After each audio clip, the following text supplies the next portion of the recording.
전라북도 의회가 삼성의 새만금 MOU 특위를 열었지만 김완주 전 지사는 출석하지 않았습니다. 증인으로 나온 정헌율 익산시장은 송하진 지사에게 불만을 드러내 파장이 일고 있습니다. 지난해 청탁금지법 도입 이후 농축산물 판매가 크게 위축된 가운데 새 정부 들어 법 개정 목소리가 잇따라 나오고 있습니다. 산업단지 관리공단이 종합비즈니스센터라는 건물을 지었는데 여기서 발생한 반사광이 맞은편 아파트로 쏟아져 주민들이 고통을 겪고 있습니다. 프랑스 축구클럽 올림피크 리옹의 유소년 코치진이 전북현대 유소년 팀을 지도하기 위해 전북을 찾았습니다. 여러분 안녕하십니까? JTV 8시 뉴스입니다. 삼성의 새만금 MOU 특위를 연 전북도 의회가 체면만국이었습니다. 김완주 전 지사는 정인석에 나오지 않았고 증인으로 출석한 정헌율 익산시장은 삼성과 국무총리실에 조사를 요구했습니다. 정 시장은 또 삼성과 대화를 중단한 송하진 지사에게 불만을 드러내 적잖은 파장이 일고 있습니다. 보도에 김철 기자입니다. 지난 2011년 삼성의 MOU 체결 당시 행정부지사로 일했던 정헌율 익산시장이 도의회 특위에 나왔습니다. 정 시장은 LH를 경남에 넘긴 뒤 전북을 달래기 위해 삼성과 MOU를 맺었다는 이른바 빅딜 의혹을 부인했습니다. 그러면서 실체를 조사하려면 삼성과 국무총리실을 증인으로 부르라고 전북 도의회를 겨냥했습니다. 가장 핵심 당사자는 국무총리실 삼성 아니겠습니까? 당사자들을 불러야지 왜 자꾸 이렇게 기억 안 나나 하고. 아니 불렀어요. 네, 불러서 증인 신문해 보세요. 김완주 전 지사는 끝내 증인으로 나오지 않았습니다. 이런 상황에서 삼성과 총리실을 특위에 부르라는 공격까지 이어지자 전북 도의회는 크게 당황했습니다. 증인께서 좀 지나치게 저희 이 특위를 좀 조언이 좀 지나친 것 같아요. 정 시장은 또 삼성을 설득하면 투자가 가능할 텐데 삼성과 대화 중단을 선언했다며 송하진 지사를 우회적으로 비판했습니다. 그래서 새만금 대화 중단 선언하면서 더 이상 이제 새만금 상대 않겠다고 이렇게 보도자료가 있어요. 이걸 보고 내가 분노했다는 거 이걸 보고 지도자 정말 잘못 만나서 우리 도민들이 이렇게 역사를 퇴양하는 행보를 보이고 하는 생각이 들어서 사실은 송 지사는 정 시장의 오늘 발언에 대해 특별한 언급을 하지 않았습니다.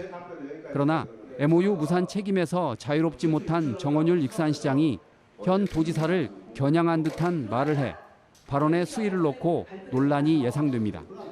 JTB 뉴스 김철음입니다.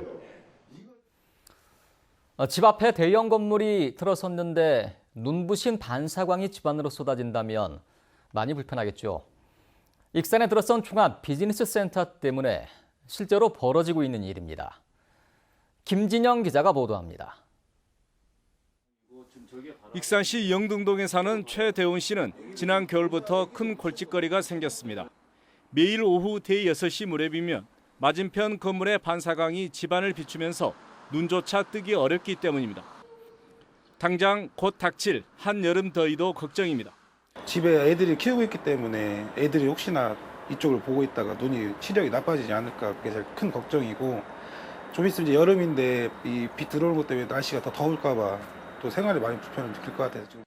원인은 6차선 도로를 사이에 두고 들어선 산업단지 관리공단의 종합비즈니스센터입니다. 건물 외장이 원통 유리로 뒤덮여 있지만 설계 과정에서 반사광 문제를 소홀히 다뤘기 때문입니다. 이 아파트에서 한동 주민 80가구가 고통을 호소하자 산업단지 공단이 뒤늦게 대책 마련에 나섰습니다. 그거를 해소하기 위한 기술 검토를 하고 있어요. 시트지를 유리창에다가 이제 덮어서 산란을 방지하게끔 하는 그 테스트를 지금 하고 있고. 익산의 낡은 산단을 바꾸겠다며 비즈니스 센터를 지었지만 겉만 번지르한 첨단 건물에 애꿎은 주민들만 불편을 겪고 있습니다. JTB 뉴스 김진영입니다. 지난해 청탁금지법이 도입된 뒤 농축산물 소비가 급감했는데요. 새 정부 들어 법 개정에 대한 목소리가 이어지면서 관심을 모으고 있습니다. 보도에 송창용 기자입니다. 장미 한 다발에 2,000원, 칼라는 한 송이에 3,000원입니다. 몰리는 손님에도 꽃집 주인들은 씁쓸합니다. 청탁금지법이 도입된 뒤 할인 행사 이외에는 손님 보기가 쉽지 않기 때문입니다. 제가 지금 꽃집 한 31년 정도 됐는데요. 최악이었습니다. 최악으로 매출도 안 됐고 김영란법 때문에 안 됐기 때문에 준비도 많이 하지 않았습니다. 지난해와 올해 설 대목을 비교해봤더니 홍삼과 수산물의 소비도 40% 가까이 줄었고 과일과 육류의 소비 또한 크게 줄면서 법을 개정해야 한다는 목소리가 이어졌습니다. 청탁금지법이 조금 완화돼서 우리 농가를 비롯한 화훼농가의 소득이 조금 어느 정도 일정 부분 유지됐으면 하는 생각입니다. 이 같은 정서가 반영된 듯 새 정부 들어서 청탁금지법의 완화 움직임이 잇따라 감지되고 있습니다. 최근 국민권익위가 국정기획위원회에 이 법을 개정할 필요가 있다고 보고했으며 앞서 이낙연 국무총리도 후보자 청문회 때 필요성을 언급했습니다. 맑고 깨끗한 사회라는 가치는 포기할 수 없지만 그 과정에서 과도하게 피해를 보는 그런 분야들이 생겨나서는 안 되기 때문에 농민과 상인들은 식사 3만 원, 선물 5만 원, 경조사 10만 원인 이른바 350 상한선을 높여주기를 기대하고 있습니다. 국민권익위는 현재 청탁금지법에 대한 연구를 진행하고 있어 하반기 결과에 따라 실제 법 개정 여부가 결정될 것으로 보입니다. JTB 뉴스 송창용입니다. 예로부터 운반선의 항로였던 군산 앞바다는 고려청자 같은 수중 유물의 보고로 알려져 있습니다. 지난 15년간의 발굴 성과를 한눈에 볼 수 있는 특별전이 열립니다. 하원호 기자가 보도합니다.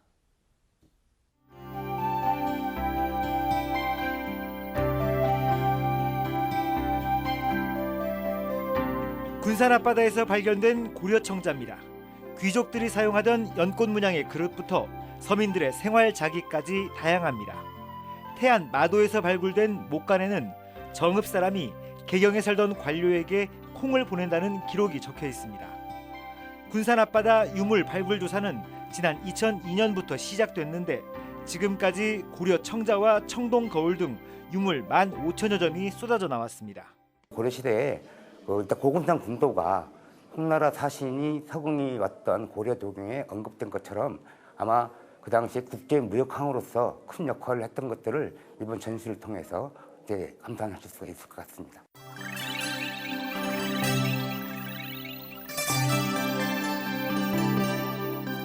실처럼 얇게 쪼갠 대나무를 명주실로 엮어 만든 발입니다. 실용성과 예술성을 동시에 갖췄습니다. 중치막으로 불리는 이 옷은 조선 중기 때 복식을 재현한 것인데 왼쪽 소매에 단추를 달아 활 시위를 당길 때는 소매를 뗄 수 있게 만들었습니다.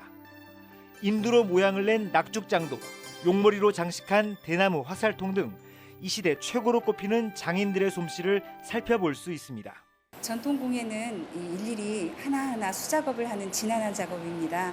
피나는 노력으로 만든 작품 속에서 이들의 소중한 장인 정신을 느끼실 수 있을 것 같습니다.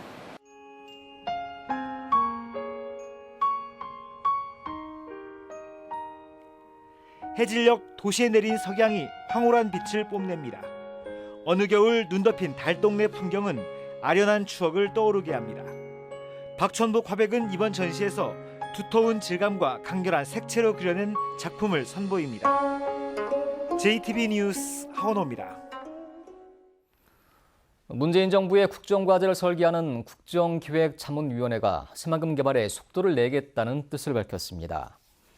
이계호 국정기획위 경제 2분과위원장은 새만금개발청의 업무 보고를 받는 자리에서 새만금 용지 매립을 공공주도로 전환하고 신항만과 국제공항, 배후단지 등 인프라 시설을 조기에 구축해 새만금 개발의 촉매제로 삼을 계획이라고 말했습니다.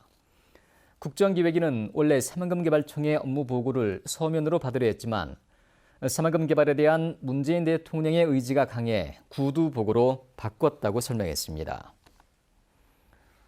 청와대에서 새만금 사업을 챙기게 될 균형발전 비서관에 임실 출신의 황태규 우석대학교 교수가 내정됐습니다. 황태규 교수는 전주고와 한국외국어대학교를 졸업한 뒤 2009년부터 우석대 호텔항공관광학과 교수로 재직하고 있으며 지역발전위원회 평가자문위원 등을 맡고 있습니다. 문재인 대통령은 지난달 31일 새만금을 방문한 자리에서 청와대 정책실 산하 균형발전 비서관이 새만금 샵을 전담하게 될 것이라고 말했습니다. 프랑스 명문 프로축구 클럽인 올림피크 리옹의 유소년 코치진이 전북 현대 유소년 팀을 지도하기 위해 전북을 찾았습니다. 축구 꿈나무들이 오랜 전통을 지닌 유럽 유소년 팀의 노하우를 전수받고 있습니다. 정원희 기자입니다. 멀리서 날아온 코치진들이 쉴 새 없이 움직이며 선수들을 독려합니다. 프랑스의 명문 올림피크 리옹 유소년 팀의 조엘 감독과 코치들입니다. 이들은 전북 현대 유소년 팀을 대상으로 40년 가까이 이어온 올림피크 리옹의 노하우를 전수하고 있습니다. 나흘간의 짧은 일정이지만 선수들의 기대는 무척 큽니다. 외국인들은 피지컬적으로 좋기 때문에 한국 선수들이 부족한 피지컬적으로 훈련을 받을 때 더 제 향상에 도움이 된다고 생각해요. 전북 현대와 올림피크 리옹은 지난 2013년 친선 경기를 시작으로 지속적인 교류를 펼치고 있습니다. 리옹 유소년팀 코치진은 4년 만에 다시 전북을 찾았습니다. 축구에서 어떤 상황들은 사실 비슷한 상황들이 많이 나오거든요. 그러나 답은 항상 다를 때가 있어요. 근데 이제 그런 답을 선수들이 스스로 생각하고 찾을 수 있도록 전북은 이번 훈련을 통해 선발된 67명의 선수를 리옹에 3개월 동안 연수를 보낼 예정입니다. 레알 마드리드의 벤제마, 맨체스터 유나이티드의 마샬 등 세계적인 공격수들을 키워낸 리옹의 코치진들이 전북 현대의 미래 육성에 큰 힘이 되고 있습니다. JTB 뉴스 정원익입니다. 전라북도가 신재생 에너지 산업을 활성화하기 위해 에너지 공사를 설립하는 방안을 검토하기로 했습니다. 전라북도는 새 정부가 신재생 에너지 확대와 저탄소 펀드 조성 등을 에너지 산업의 주요 정책으로 추진함에 따라 장기 과제로 전북 에너지 공사의 설립을 검토하기로 했습니다. 또 태양광과 풍력, 연료전지 등 에너지원별로 관련 산업을 육성하는 한편 부안 신재생 에너지 단지를 활성화하기로 했습니다. 지난달 31일 내린 우박으로 인해 62헥타르의 농경지에서 피해가 발생한 것으로 잠정 집계됐습니다. 전라북도가 우박 피해를 조사한 결과 순창이 59헥타르로 피해가 집중됐으며 고창은 2헥타르, 정읍은 1헥타르의 농작물이 피해를 입었습니다. 전라북도는 정확한 피해 조사를 진행하는 한편 정부의 복구를 지원해달라고 건의했습니다. 전라북도와 전북인재육성재단이 함께 주관하는 2017 글로벌 해외연수에 참가할 장학생 731명이 선발됐습니다. 이들은 오는 24일 장학 증서를 받은 뒤 사전 준비 교육을 거쳐 8월에 캐나다와 호주, 뉴질랜드, 중국으로 연수를 떠납니다. 지방의원 재량 사업의 비리 의혹을 수사하고 있는 검찰이 전북도 의회를 압수수색했습니다. 전주지검은 오늘 오전 전북도 의회 전문위원 사무실에 수사관을 보내 컴퓨터 하드디스크와 관련 서류를 압수해 살펴보고 있다고 밝혔습니다. 검찰은 해당 전문위원이 재량사업비 비리와 관련이 있다는 정황을 잡고 수사에 나선 것으로 알려졌습니다. 전주 완산경찰서는 술을 마신 채 운전을 하다 사고를 낸 국토교통부 소속 공무원 33살 김모 씨를 음주운전 혐의로 불구속 입건했습니다. 김 씨는 오늘 새벽 4시쯤 전주 효자 자동차 매매단지 앞길에서 혈중 알코올 농도 0.122%의 만취 상태로 차를 몰다 중앙분리대 화단을 들이받았습니다. 군산경찰서는 아내를 목 졸라 살해한 혐의로 58살 김모 씨에 대해 구속영장을 신청할 예정입니다. 김 씨는 어젯밤 11시 20분쯤 군산시 옥산면의 한 교차로에서 아내 56살 문모 씨와 말다툼을 벌이다 아내를 차량 뒷좌석으로 밀어넣은 뒤 목 졸라 살해한 혐의를 받고 있습니다. 김 씨는 아내를 살해한 뒤 곧바로 경찰에 자수했고 아내가 자신의 외도를 의심하자 홧김에 목을 졸랐다고 경찰에 진술했습니다.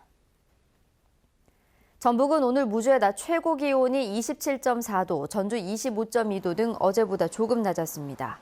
주말인 내일은 새벽 한때 5mm 미만의 약한 비가 내리겠습니다. 오후부터는 점차 맑아지겠지만 낮 기온은 22도에서 25도에 머물겠습니다. 미세먼지 농도는 보통 수준을 보이겠습니다. 일요일인 모레는 맑은 날씨 속에 낮 기온이 27도까지 오를 것으로 보입니다. 전주기상지청은 다음 주 화요일과 수요일 사이에 비가 내리면서 기온이 조금 떨어질 것으로 내다봤습니다.